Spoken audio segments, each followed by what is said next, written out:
vamos a continuar con el tema que veníamos tratando. Hoy vamos a tratar un tema nuevo que he titulado Rescatados para servir. Y si ustedes recuerdan, pues hemos estado hablando acerca de todas las características que tiene el mundo secular actual. Y pues nosotros hemos estado revisando conociendo un poco el contexto del mundo secular al cual le vamos a predicar el evangelio, porque básicamente este seminario tiene ese enfoque hacia el evangelismo, que es principalmente la tarea que a nosotros nos corresponde. Entonces necesitamos conocer ese mundo que nosotros enfrentamos. La iglesia pues tiene que ir conociendo cuáles son las condiciones sociales, morales, culturales que tiene el mundo actual y ser contemporáneos. La iglesia tiene que ser contemporánea con el mundo en el cual estamos viviendo, ser congruentes con esas condiciones del mundo actual. Y bueno, veníamos hablando en las dos sesiones anteriores acerca de la oración como nuestro instrumento fundamental, la fuente de poder, hablamos en la ocasión pasada, para poder nosotros alcanzar a las personas que aún no conocen del Señor. Y nosotros hoy vamos a continuar revisando más aspectos importantes, fundamentales respecto a este tema para poder hacer evangelismo. Recuerden que el seminario habla de la obra que el Espíritu Santo está haciendo hoy día, tanto en el mundo a través de nosotros. Tenemos que conocer bien lo que está pasando allí y también lo que el Espíritu Santo está haciendo en medio de su iglesia, que son los testimonios que estamos teniendo en la segunda parte.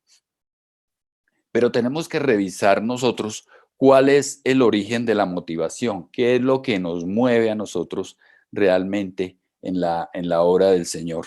Para servir al Señor es necesario tener eso, muy clara la motivación. Y seguir a Dios no tiene nada que ver con asuntos emocionales, sino que se trata de que nosotros vayamos aprendiendo a tener el corazón de Dios. Dice, si la oración es la fuente de poder para ganar personas para Cristo, entonces tener un corazón lleno de amor por ellos es indispensable para poderlo hacer. Entonces nosotros necesitamos amor por el perdido y hoy vamos a estar hablando un poco acerca de ese amor. Entonces, para poder alcanzarlo, nosotros debemos tener muy claro que debemos amarlos. Es muy importante que nosotros tengamos claro eso porque si no, nosotros no vamos a estar haciendo el trabajo por las razones correctas y pues no vamos a ser fructíferos. Si nosotros no tenemos amor en nuestro corazón por ellos, no vamos a poder ser usados por Dios para alcanzarlos. Entonces, fundamental en esta charla de hoy, tener claro que se trata de tener el corazón de Dios para poder salir a buscar a quienes se encuentran en el mundo perdido. Ahora, cuando el Señor habló de esto, el Señor cuando se refirió a alcanzar a las personas que no lo conocen aún, él refirió a una parábola que es archiconocida por todos, que es la parábola de la oveja perdida. Y es muy importante que nosotros miremos algunas cositas que están relacionadas con el contexto de esta parábola. Dice, muchos recaudadores de impuestos y pecadores se acercaban a Jesús para oírlo, de modo que los fariseos y los maestros de la ley se pusieron a murmurar, este hombre recibe a los pecadores y come con ellos. Entonces, aquí algo que nosotros vemos es que los recaudadores de impuestos y los pecadores querían escuchar al Señor.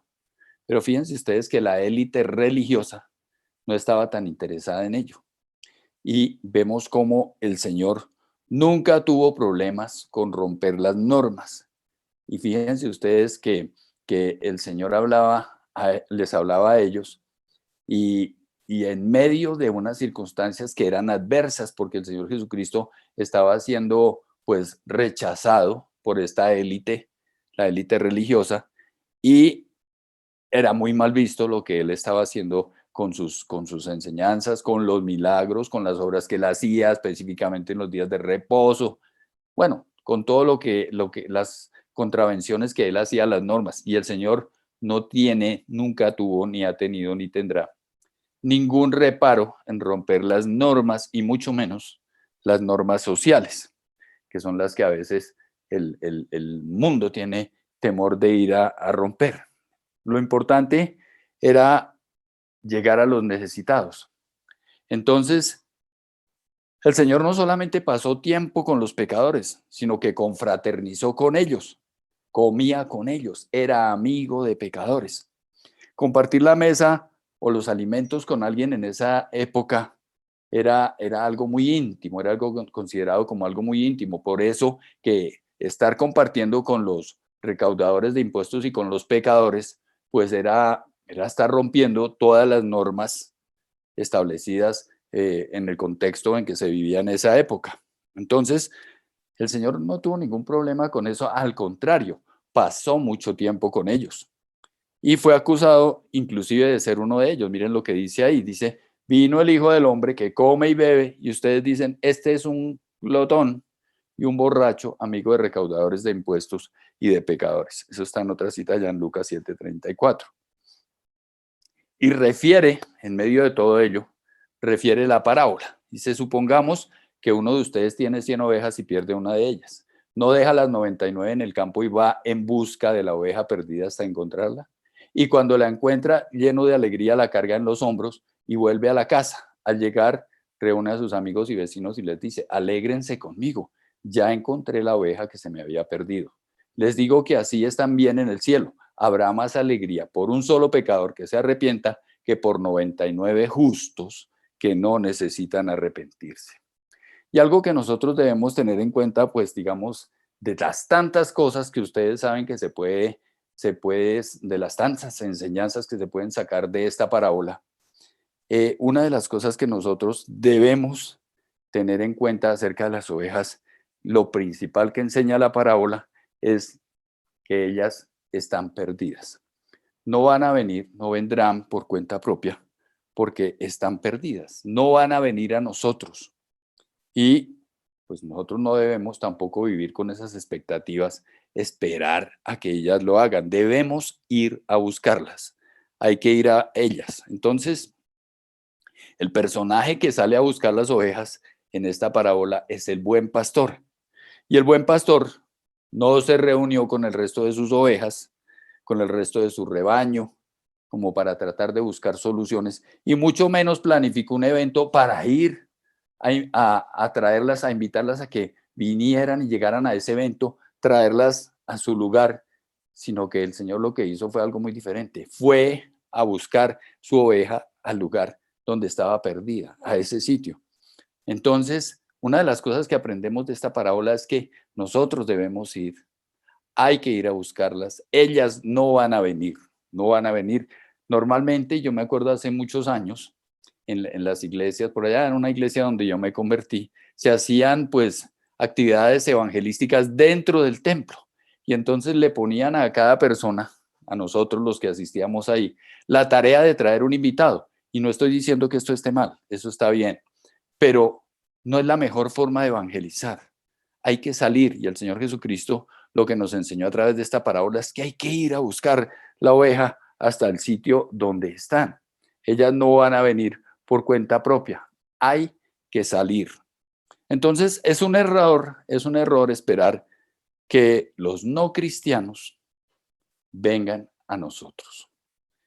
Tenemos nosotros que tener claro esto porque resultamos haciendo las cosas mal, inventando estrategias y todo tipo de programas para invitarlos y para hacer que vengan a la iglesia, que vengan a nosotros, que vengan, queremos nosotros que vengan hasta nuestro territorio.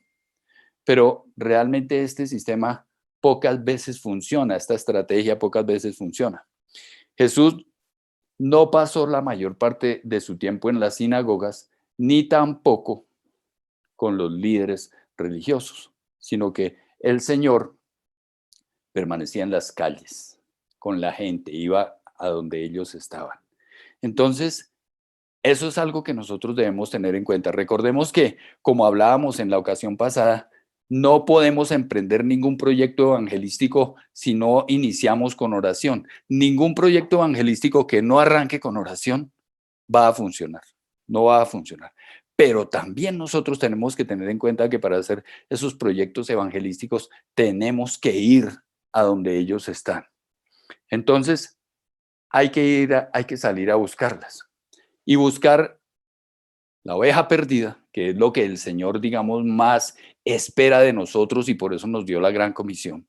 Lo que Él más espera de nosotros es que vayamos a buscar la oveja perdida, pero eso tiene un precio. Hay que salir de nuestras zonas de comodidad. Y la atmósfera espiritual cambia cuando los cristianos llegamos y erguimos la cruz ante las demás personas. Entonces, llevamos nosotros el mensaje del Señor a los lugares donde ellos se encuentran. Y allí levantamos la cruz de Cristo. Entonces, en eso consiste en salir e ir a buscarlas. En eso consiste en dejar las 99 e ir por la oveja perdida. El trabajo, el trabajo evangelístico que debe iniciar con oración va a ser respaldado por el Señor porque el Señor sí ama al pecador arrepentido y Él está en busca de ese pecador arrepentido. Entonces, básicamente hay que salir. El trabajo está afuera de las cuatro paredes.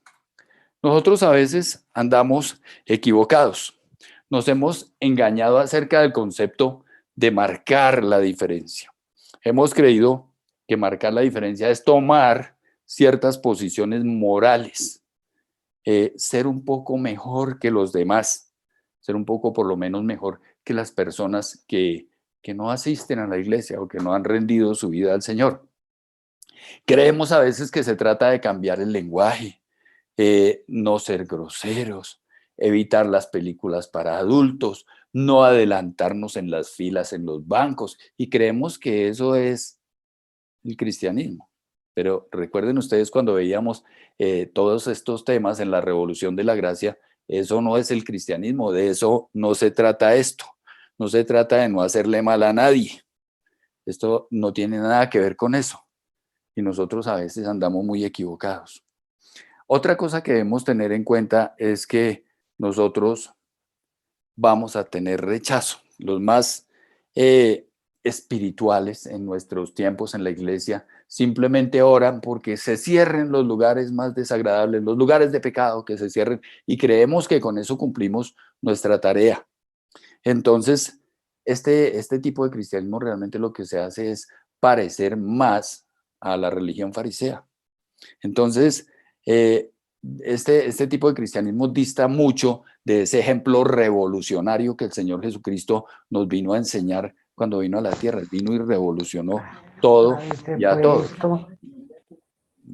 Entonces, eso es lo que nosotros tenemos que ir teniendo en cuenta. Bien, Jesús no vino a enseñar una religión aburrida, ese Jesús de la religión que nosotros a veces hemos visto en muchos lugares, es aburrido, es poco atractivo y lo peor de todo es que es un Jesucristo falso. Ese no es el Cristo que nosotros debemos compartir. Y claro, no es sorprendente que el mundo rechace este tipo de cosas cuando ven que nosotros lo que estamos haciendo es imponer una cantidad de cosas que no tienen ningún sentido. El cristianismo se trata menos de evitar cautelosamente el pecado y más de obedecer valientemente la voluntad de Dios. En ese sentido, nosotros tenemos como una distorsión del evangelio, reducir el cristianismo a un asunto de reglas o convertirlo en un programa de modificación de conducta, porque de eso no se trata. Entonces, todo eso lo que hace es distorsionar el evangelio y conduce a adoptar una actitud religiosa que fue lo que más el Señor Jesucristo rechazó con firmeza. Tratar de ser mejor solo conduce a la justicia propia si tenemos éxito o a la decepción si fallamos. Entonces, Jesús no quiere que nosotros estemos evitando los lugares de pecado y nos quedemos en la iglesia, sino que vayamos a donde están ellos, en nuestros lugares de trabajo, en los lugares donde nosotros vayamos, con las personas que compartimos, etc. Entonces, es estar en medio de ellos. Leía yo un autor que hablaba de esto y decía, si el Señor Jesucristo viniera en este momento a Nueva York o a Londres, iría a tener trato con los traficantes y las prostitutas. Entonces él sería amigo de todos esos traficantes de drogas y las prostitutas y seguramente él se sentaría a comer con ellos, porque Jesús trató muy seriamente con el pecado, pero siempre amaba a la gente. Y allá entre los perdidos, allá es donde nosotros debemos ir a buscarlos. Entonces, ¿en qué fallamos? En que nosotros tratamos a los perdidos como si fueran enemigos. Eso pasaba mucho en nuestras iglesias hace unos 20 años y sé que todavía pasa en la vida de muchas personas, que consideramos a las demás personas, a los que no han conocido al Señor, como si fueran enemigos. Si usted es católico, es enemigo. Usted es de alguna otra mentalidad, es agnóstico o algo así, entonces usted es un enemigo mío. Y de esa manera nosotros lo que hacemos es desaprovechar las oportunidades para llevar el mensaje que el Señor quiere llevarle a cada persona, a cada vida, en cada momento. Entonces, ellos no son nuestros adversarios y tenemos que tener claro eso, porque pasa mucho que nosotros nos encerramos mucho en la iglesia donde se supone que todos somos muy santos y no tenemos el contacto con la gente que está necesitando escuchar del Señor. El Señor Jesucristo vino a esas personas, fue a ellos precisamente a quienes Jesús vino, a las personas que iban por el mal camino.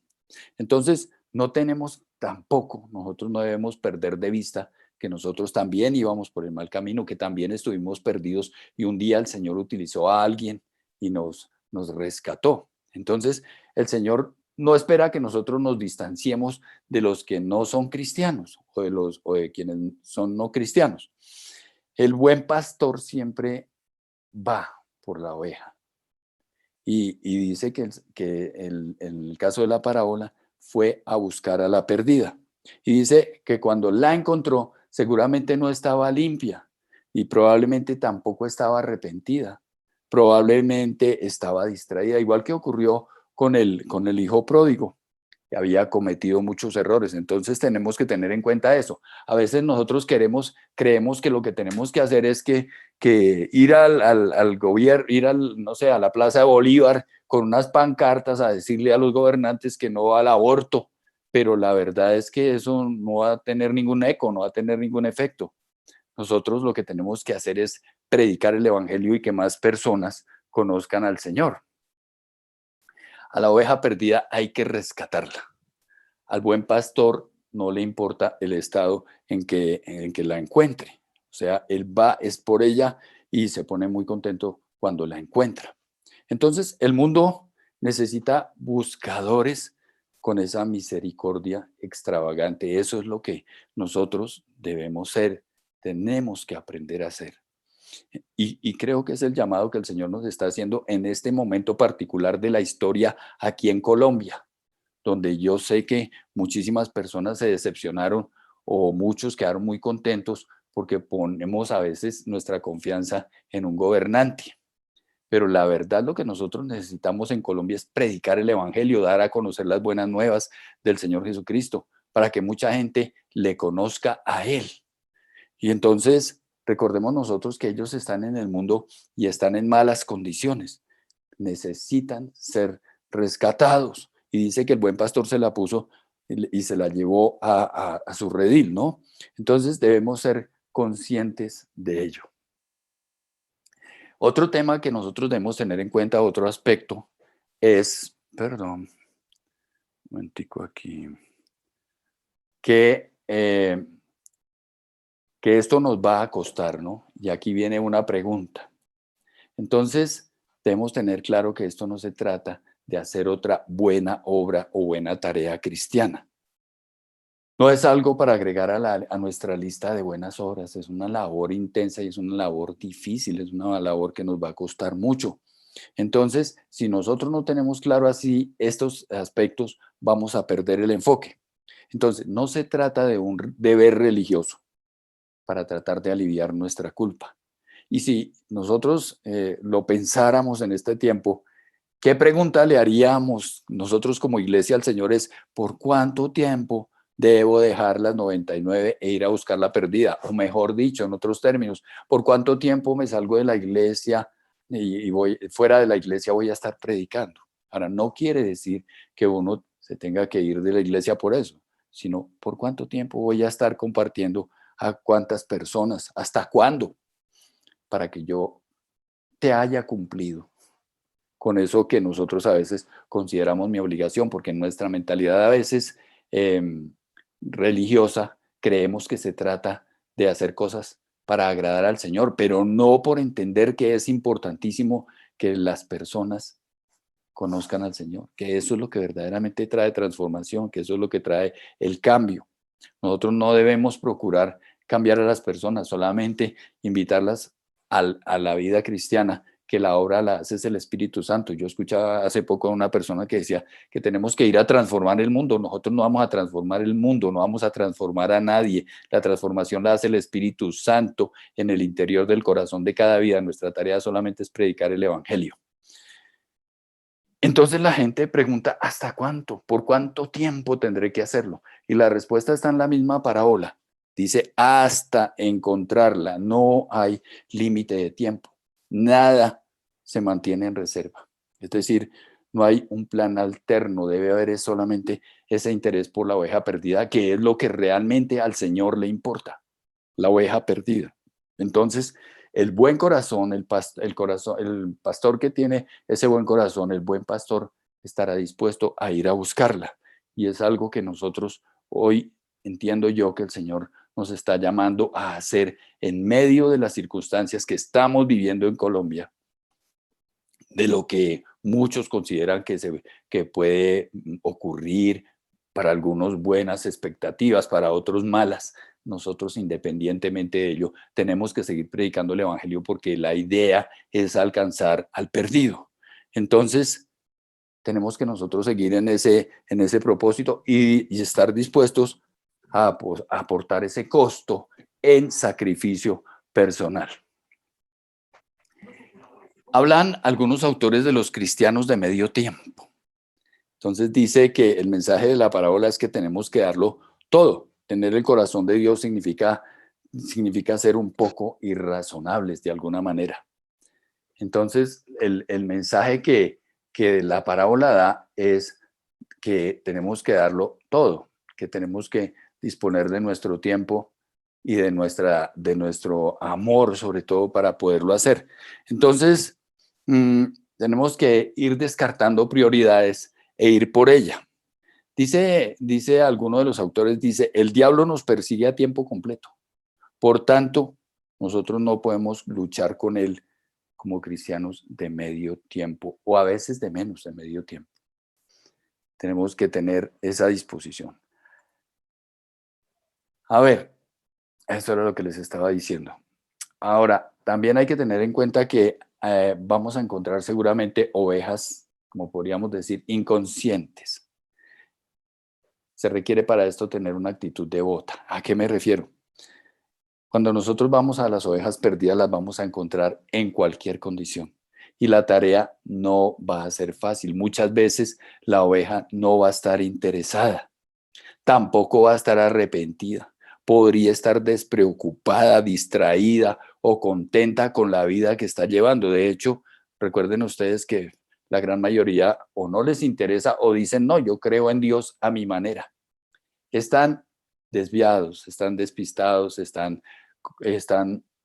desentendidos. Y así son las condiciones en que las vamos a encontrar. Van a estar, de pronto, van a ser inconscientes respecto de lo que nosotros les estamos llevando. No les va de pronto a llamar la atención ni a interesar. Y ahí en esos casos, cuando la oveja está distraída, desapercibida, ahí es donde nosotros tenemos que tener ese trato pastoral. Entonces, a ver, podríamos preguntarnos cuál sería nuestra reacción cuando encontramos a esa oveja distraída, despreocupada, desinteresada. Entonces, alguien podría pensar que lo mejor sería reprenderla para que así aprenda. Eso le enseñaría a cambiar. O como mínimo atarla con una cuerda al cuello y arrastrarla para la casa. Algunos pensarían, bueno, pues el trato duro le haría bien, pero la verdad es que el buen pastor la recoge y se la lleva a casa. Esa es la gracia de Dios. No, nosotros debemos tener en cuenta que vamos detrás de la oveja perdida y sus condiciones van a ser muy diversas. Por eso el llamado a predicar el Evangelio debe tener esa disposición amorosa, que nosotros, aunque la oveja perdida desobedezca, aunque nosotros hemos desobedecido, el Señor nos trajo a casa. Entonces necesitamos tener ese corazón amoroso por el perdido, porque de otra forma no los vamos a poder alcanzar. Nuestros intentos fríos y de cliché no van a dar ningún resultado. Entonces, no hacemos la obra tampoco como a veces creemos. A veces la gente se contenta con estar colocando mensajitos lindos en las redes. No, eso no sirve para ganar gente para Cristo. Esa no es la forma de hacer la obra. Hay que ir hasta donde están ellos. Entonces, si creemos que poniendo mensajitos en las redes sociales estamos haciendo la diferencia, pues la verdad no, eso no está contribuyendo. A veces, la mayoría de veces, esos mensajes que colocamos o que colocan en las redes sociales, yo no soy muy aficionado a eso, son mensajes para los mismos cristianos. Entonces, pues esa no es hacer la obra del Señor ni es predicar el Evangelio. Ahí de esa manera no estamos haciendo nosotros nada. Necesitamos tener eso de su profundo amor, dejar nuestras preocupaciones teológicas y que esas se nos conviertan en un profundo amor y no lo vamos a poder hacer nosotros.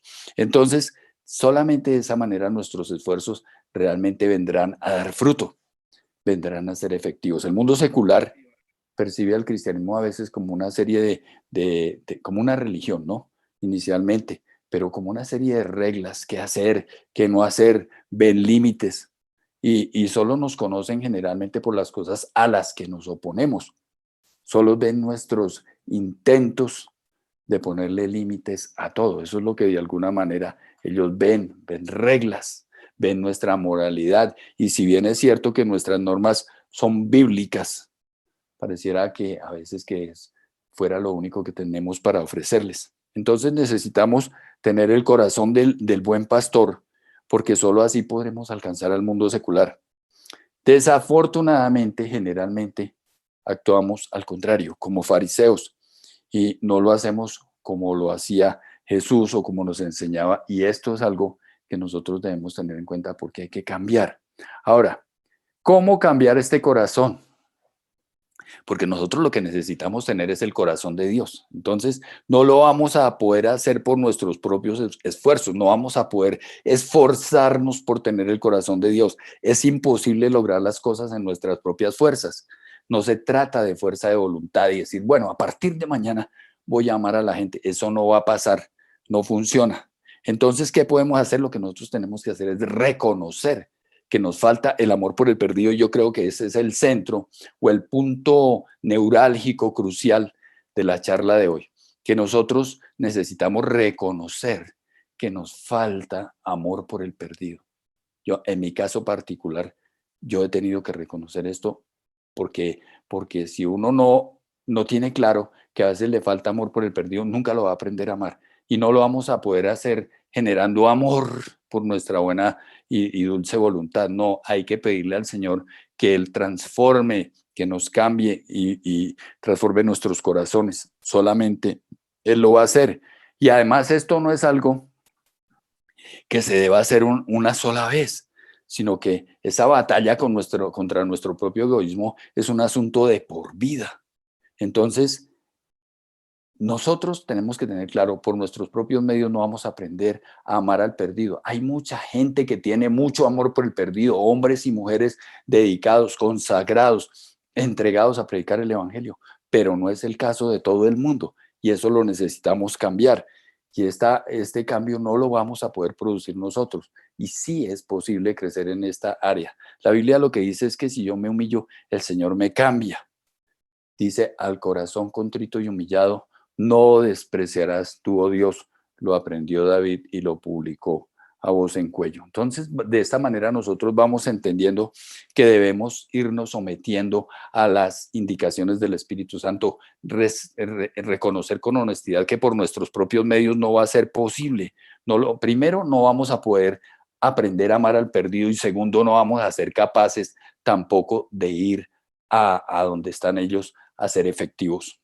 Eso es una cosa que solamente se puede hacer bajo la guía, bajo la directriz del Espíritu Santo. Entonces hay que pedirle al Señor que haga en cada uno lo que uno no puede hacer por sus propios medios, y es cambiarlo, transformarlo. Eh, y miren que hay que tener en cuenta esto. La gente no va a mostrar su dolor, no va a mostrar que está desesperado, que están angustiados. El orgullo que tiene la oveja perdida no le va a permitir reconocer que está pasando por una situación crítica, por una situación difícil. Ellos tratan de dar la imagen de que tienen todos sus conflictos resueltos, y nosotros muchas veces nos dejamos engañar con eso. Entonces la gente no anda anunciando su quebranto, no lo andan mostrando, pero la verdad es que están sufriendo, necesitan desesperadamente la esperanza, un cambio en su vida.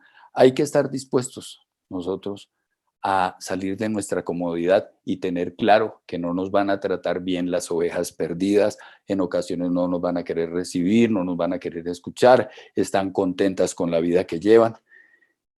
Pero hay muchos que están dispuestos, hay muchos que están esperando ansiosamente escuchar una voz, una palabra de aliento, una palabra de esperanza, de rumbo en una vida que llevan difícil, tortuosa, y que muy difícilmente abren sus corazones para mostrarlos. Y nosotros necesitamos entrar a ese sufrimiento de los demás, y necesitamos ver, necesitamos sentir y necesitamos hacer continuamente la obra del Señor.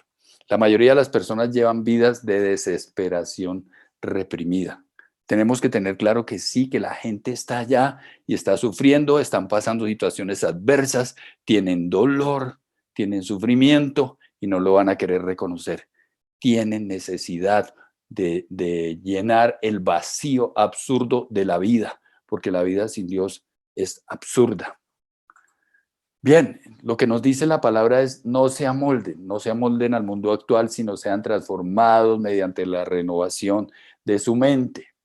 El mundo se preocupa solo por sí mismo, ese es el patrón del mundo, pero el llamado es a ir más allá de nosotros mismos y compartir a Jesús con un mundo que está desesperado por escuchar una respuesta, algo que le dé sentido a sus vidas. Por eso es que Dios ama al perdido tanto.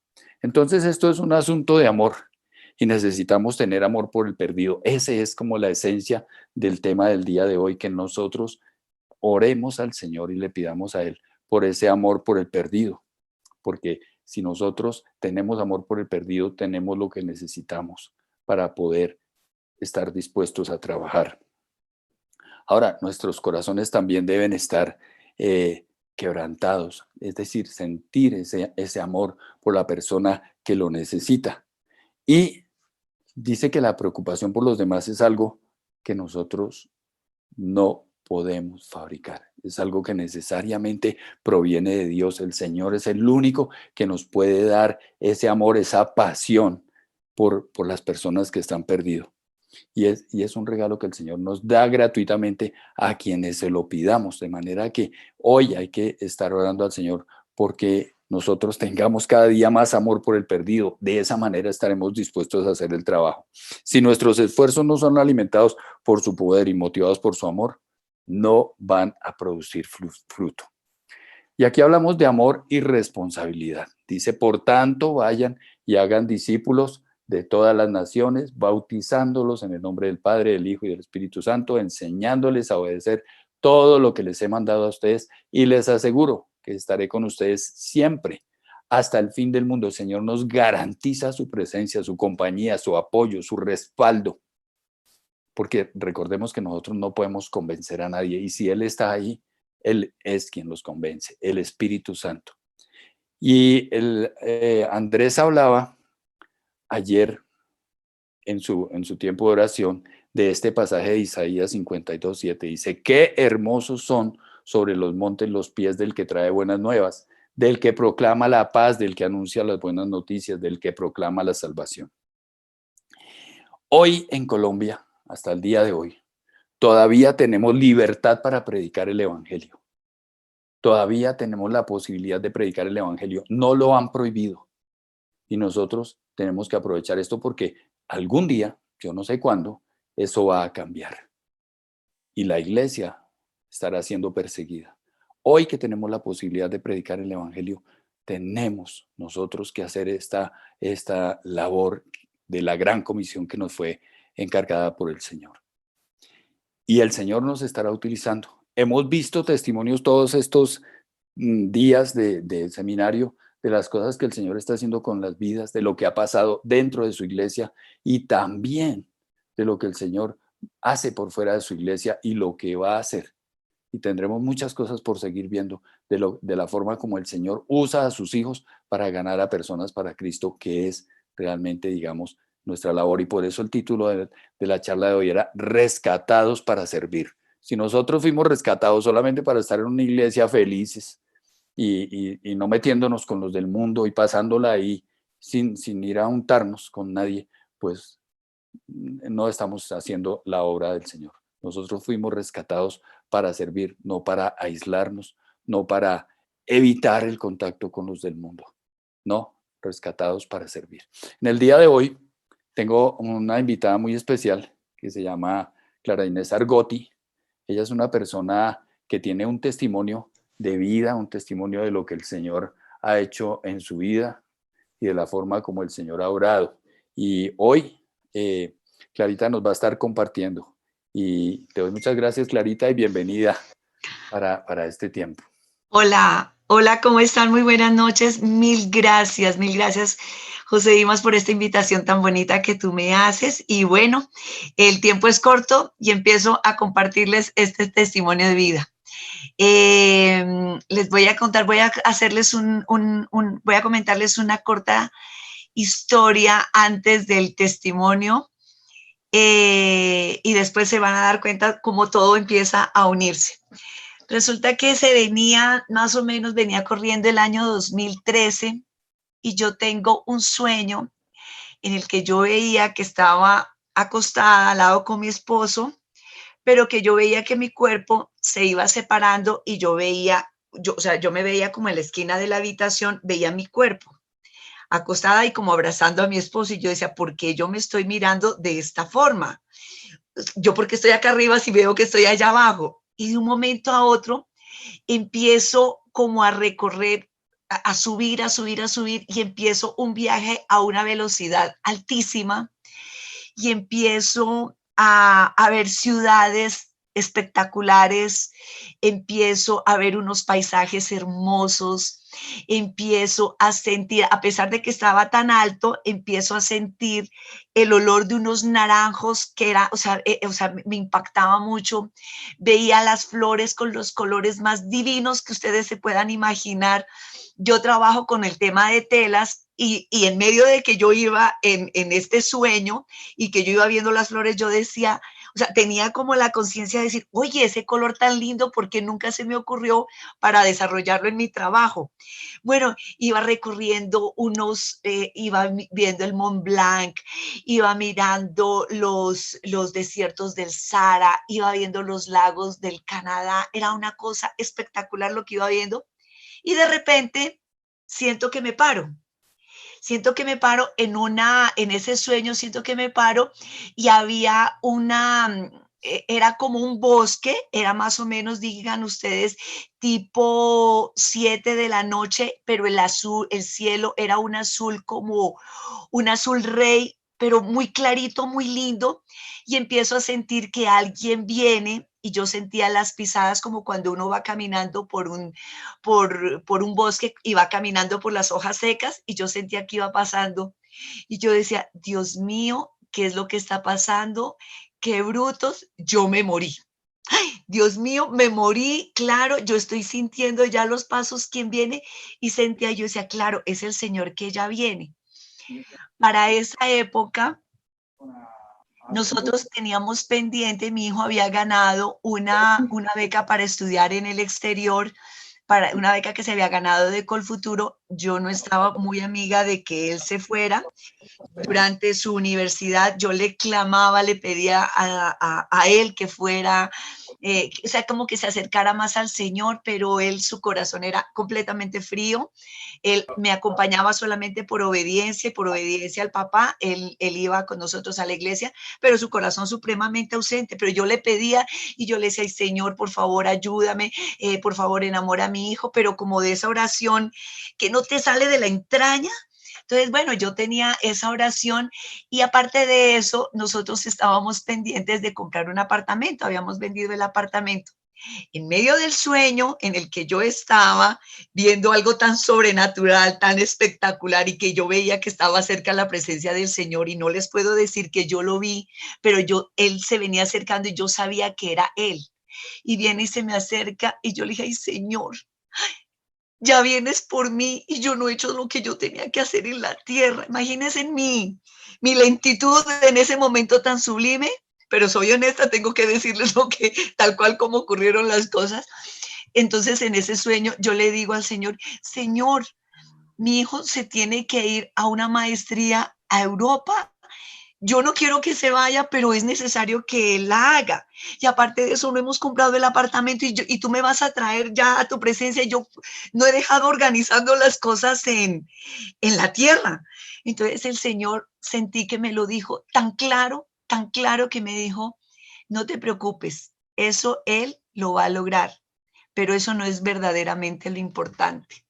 Lo verdaderamente importante es que Él me conozca. Yo lo quiero porque yo quiero que Él sea mi hijo.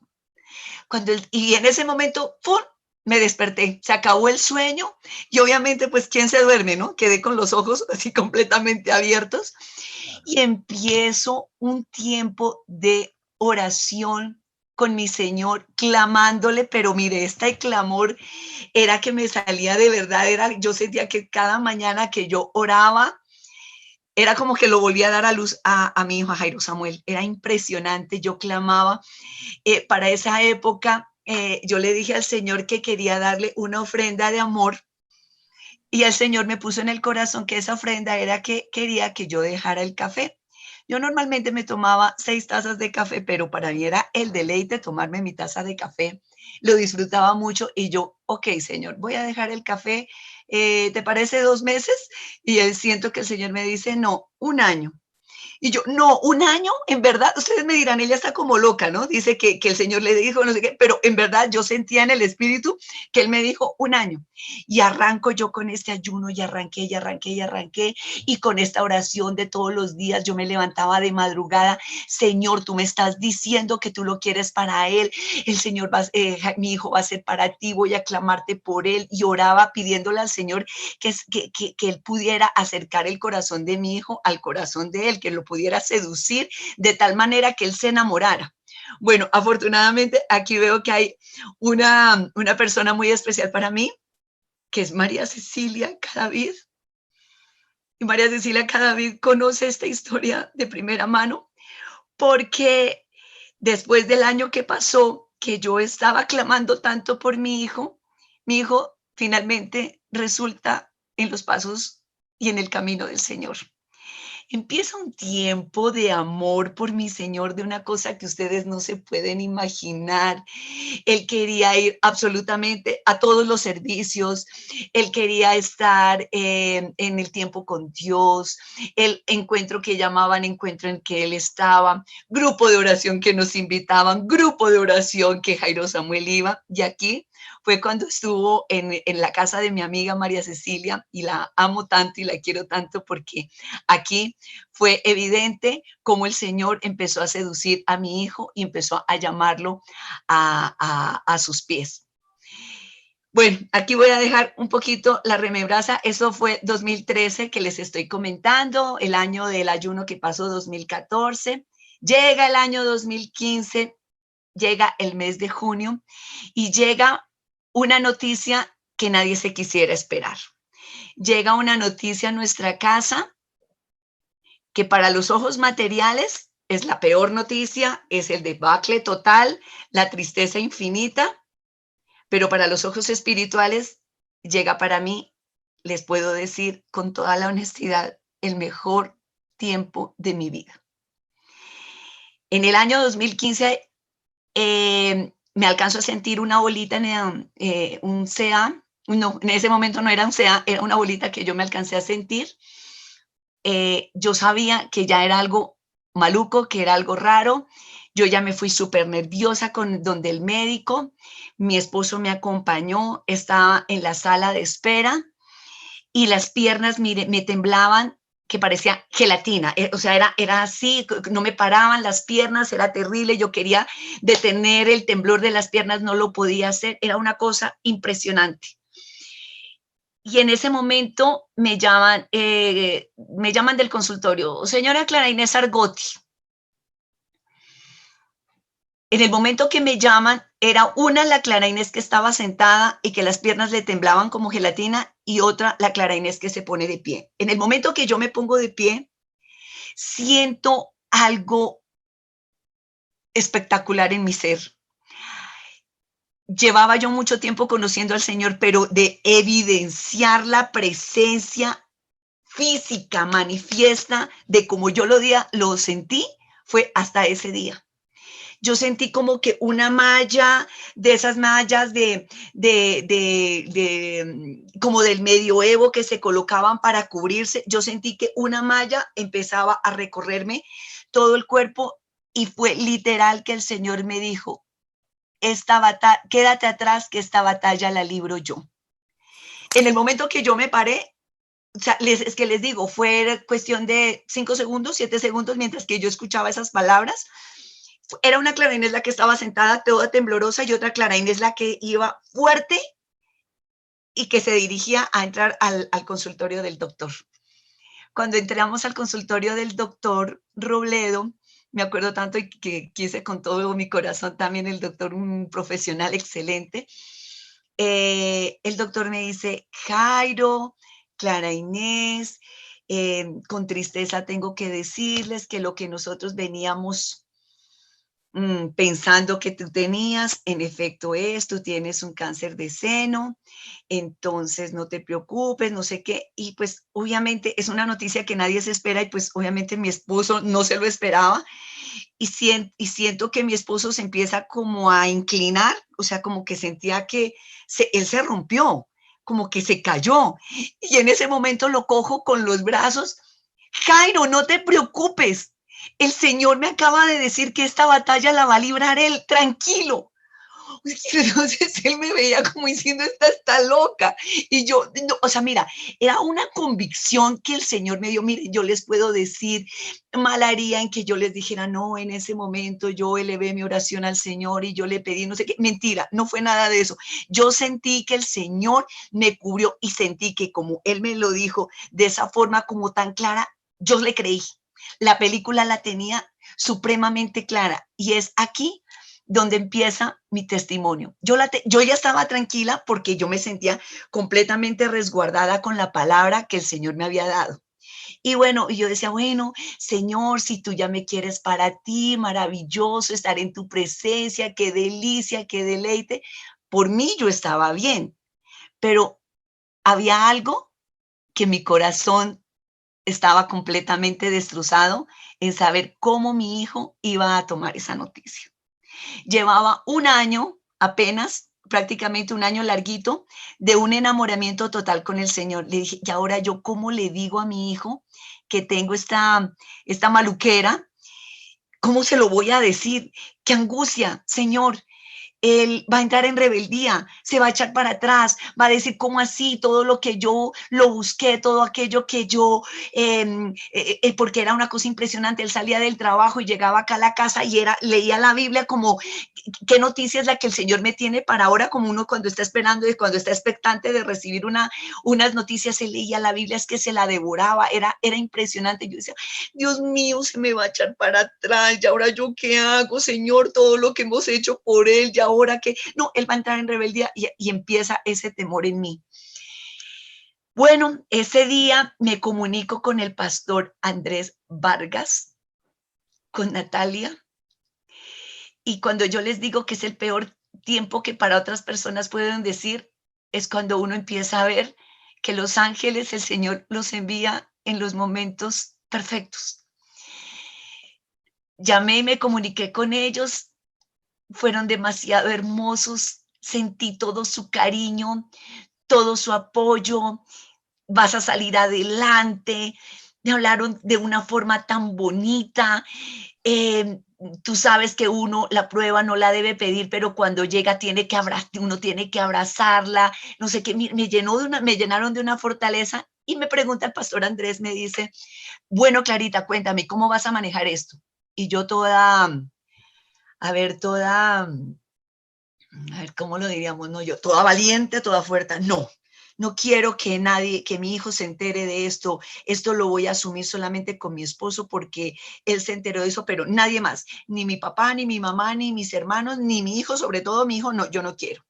Cuando él me dice, ok, bueno, voy a hacerte una pregunta, ¿puedo? Yo, sí, claro.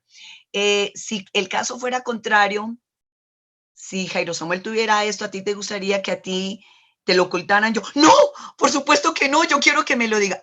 Y yo, ay, está bien, pastor, lo que usted me diga, bueno, voy a decir, pero entonces arranca este miedo ya por la nochecita cuando nos reunimos, yo, ay, Dios mío, ya era la hora de la comida, le dije, amor, tengo que contarte tengo que contarte algo. El días anteriores, él había estado muy pendiente y me había dicho, mamá, no has ido al médico. Yo soy muy juiciosa con los exámenes los exámenes anuales y él sabía que durante ese tiempo no había ido al médico a hacerme los exámenes y él estaba muy pendiente de los exámenes. Entonces me dice, mami, ¿tiene que ver con lo de los exámenes? Le dije, sí, mi amor. Y le conté, le dije, ¿cómo te parece que me apareció una bolita en el seno? Y ya estuvimos con el médico. El diagnóstico pues me dicen que es un cáncer y voy a arrancar, me van a hacer una cirugía la próxima semana. Así como rápido, salgamos rápido de esta noticia y se la digo. Yo dije, Dios mío, ya se vino para atrás todo esto, se va a poner súper mal, va a echar todo por la borda, va a renegar del Señor. Y en esas, estábamos en la cocina y la cocina queda cerca, hay un corredorcito y está la sala, y fue y prendió unos briseros que nosotros tenemos, varios briseros, muchas velas, las prendió y empieza a poner una adoración. Y entonces me dice, ven mamá, alabemos al Señor. Y a medida que íbamos bailando, él iba cantando y él iba diciendo, nada me va a separar de tu amor, absolutamente nada. Señor, eres tú lo más grande que yo tengo. Y si tú te quieres llevar a mi mamá, yo te lo voy a agradecer mucho. Y yo decía, Dios mío, pero por favor, pero ¿qué es esto que estoy escuchando? Yo te lo voy a agradecer mucho porque mi mamá va a estar en el lugar donde siempre ha soñado estar, que es al lado tuyo.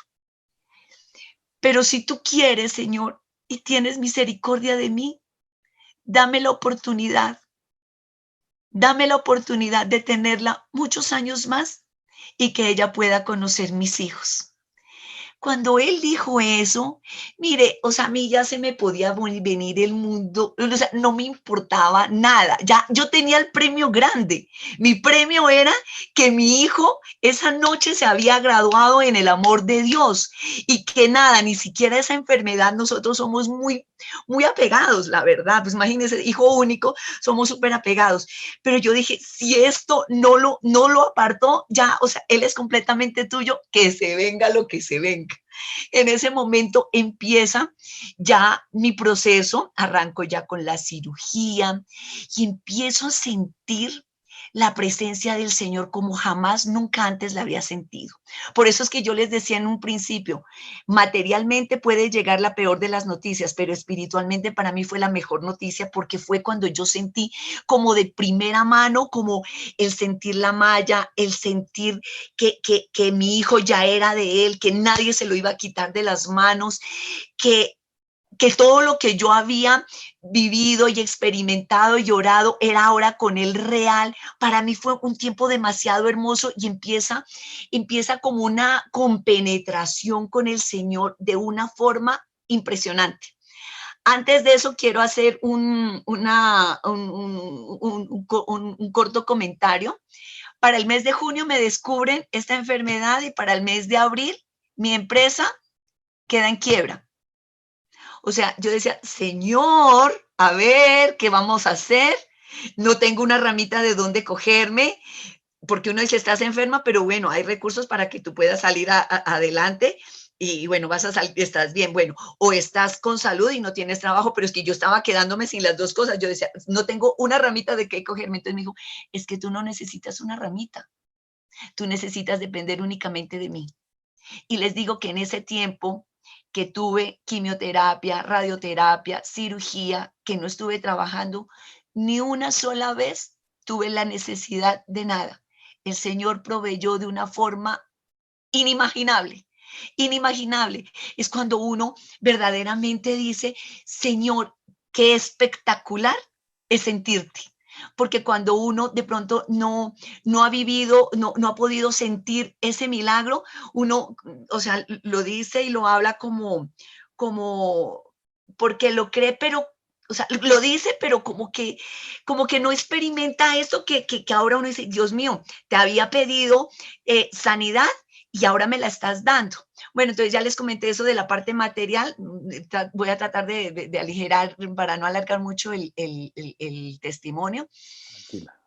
Y entonces bueno, y entonces arrancamos con este tema de radioterapias.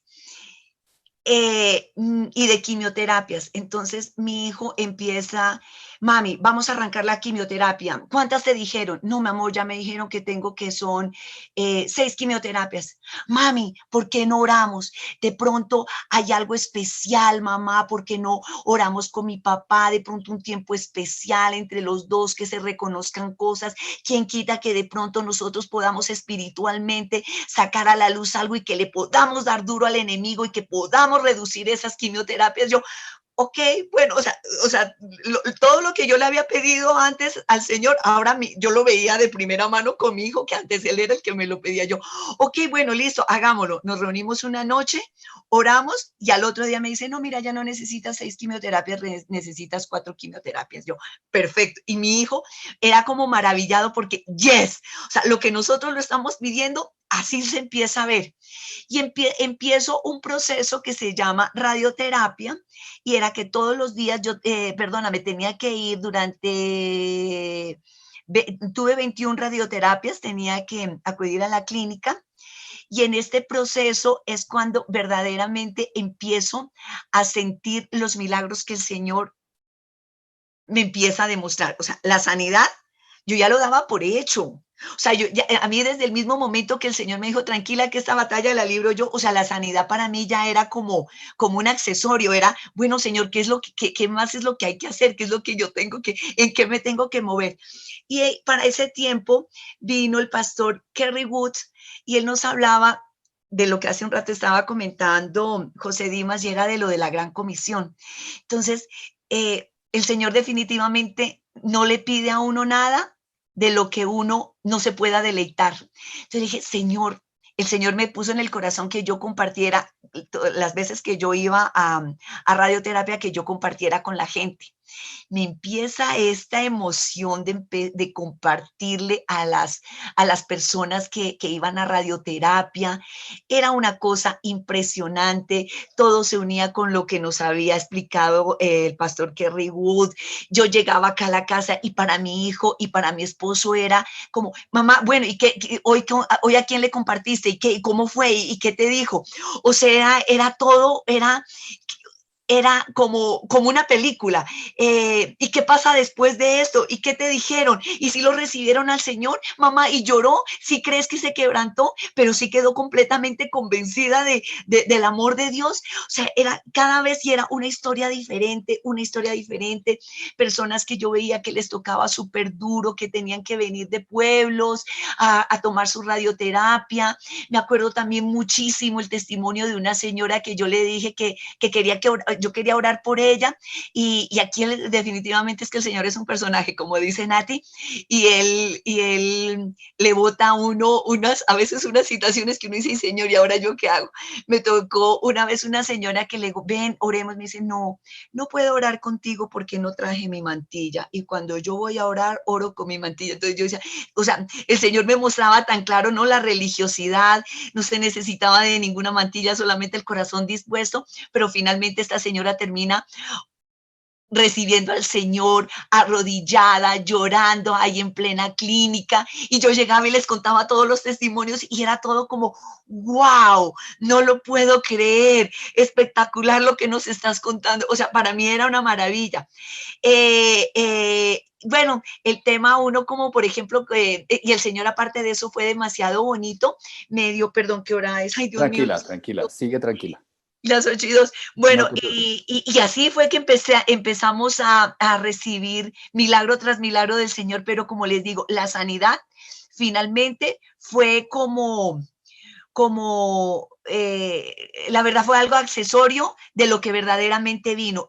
Para mí el mejor de los milagros que fue ver que mi hijo era completamente de él, Sí. que nada lo iba a hacer cambiar de opinión, que nada le iba a hacer perder su perspectiva en él, ver que él a través de este proceso, él viera la realidad de los milagros, del compartir, de hablarle a la gente, de la gran comisión. O sea, eso fue muy, muy emocionante porque nosotros lo vivenciamos. O sea, pasamos de la práctica, perdóname, de la teoría a la práctica. Entonces esa parte era muy bonita. Entonces finalmente la enfermedad como que ya no le parábamos como tantas bolas y al principio también yo les había dicho, miren, de la enfermedad solamente vamos a hablar cuando yo esté frente al doctor.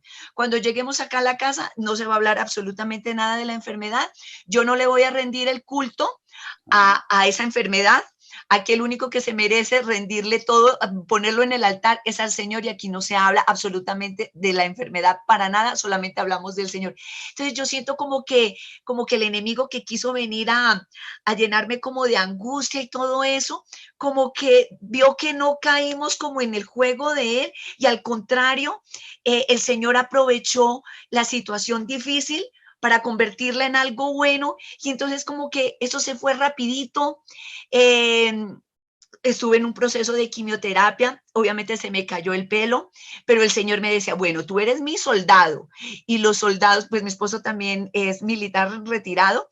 Yo siempre escuchaba que cuando ellos iban para campaña, cuando tenían procesos muy fuertes, ellos hacían una peluqueada que se llama la Schuller, que queda el pelo bajito, bajito, bajito, súper cortico. Entonces yo le decía, listo, Señor, yo me voy a hacer la Schuller por amor a ti, porque cada vez que yo vaya a compartir de tu amor, me siento como que si yo fuera una soldado tuyo. Entonces, yo le cambié como, tal vez me hubiera dado muy duro si yo me hubiera puesto, si yo me hubiera visto en el espejo y revisarme si me estaba saliendo un poquito de pelo, no sé qué. Yo ya no le paraba bolas a eso. Pues tampoco era que iba a ser de, ay, no, pues venga, veámonos en el espejo a ver cómo estoy. No, o sea, yo empañaba, cuando me metía a la ducha, abría el agua caliente, entonces el espejo quedaba completamente empañado. Yo tenía mi gorrito especial, salía de la ducha, yo ya salía con mi gorrito, entonces yo no me veía prácticamente así, pero yo sabía que no tenía pelo, pero yo decía, pero es que yo soy una soldada del ejército de Cristo.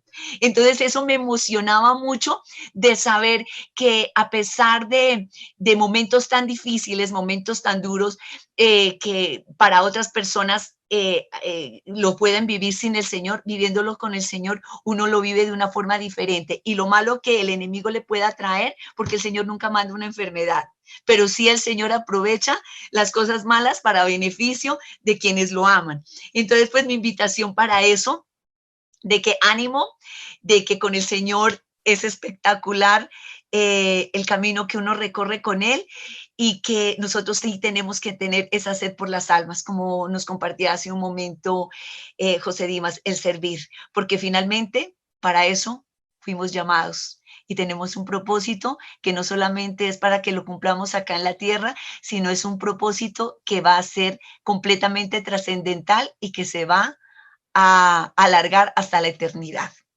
Ese era el testimonio. Y Qué finalmente, pena que me ¿cómo? pasé unos minuticos, No te sorry. preocupes. Clarita, y finalmente, ¿cómo fue tu recuperación total? Ah, no, ya terminé, como les digo, como ya no le paré bolas a eso, entonces ya empecé la quimioterapia. Imagínense que, por ejemplo, es que fue el Señor demasiado bonito. Yo he escuchado los procesos de quimio muy fuerte y la gente vomita mucho y, perdón el término, pero pues es la verdad, vomita mucho porque es muy fuerte. Compramos las bolsas especiales, les diré que ni una sola vez utilicé una bolsa para lo que fue comprada. Nunca, no la compré. Obviamente sentía mis dolorcitos, pero cada vez que yo sentía los dolores, yo sentía la compañía. Pero miren, era la compañía tan tácita del Señor, yo sentía que Él lo tenía al lado mío. Yo decía, no, Dios mío, esto es una maravilla, o sea, te estoy sintiendo aquí al lado, o sea, te siento, te respiro, o sea, yo sentía literalmente la compañía de mi Señor, salí adelante de la enfermedad, bueno, ya tengo pelo, ya tengo pelo, he tenido la oportunidad de seguir compartiendo, voy cada vez que puedo a la clínica del country, bajo al sótano, comparto con la gente porque la persona que fue consolada sabe cómo consolar. Entonces yo sé exactamente lo que ellos sienten y los miedos que puedan tener, los temores que puedan tener, pero les comparto a ellos que hay un Dios grande y victorioso, que con Él las cosas que pueden parecer malas terminan siendo, como les dije en un principio, la mejor etapa de mi vida. ¿Por qué? Porque lo sentí a Él, lo sentí de primera mano a Él. Clarita, muchísimas gracias, muy amable y gracias por aceptar venir a compartirnos y gracias por ese testimonio tan bello. Y qué lindo ver hombres y mujeres rendidos al Señor y ver la obra del Señor, la obra del Espíritu Santo, su presencia, su respaldo, su socorro, su favor y saber que no estamos solos, que siempre contamos con Él. Muchísimas gracias, Clarita. Dios te bendiga. Y gracias por compartir. Hasta ahí pues dejamos por hoy. Muy amable, muy bendecidos con tu testimonio. Bueno, un abrazo gigante para todos. Que estés muy bien. Que estén muy bien. Besitos. Chao, Chao, chao. chao.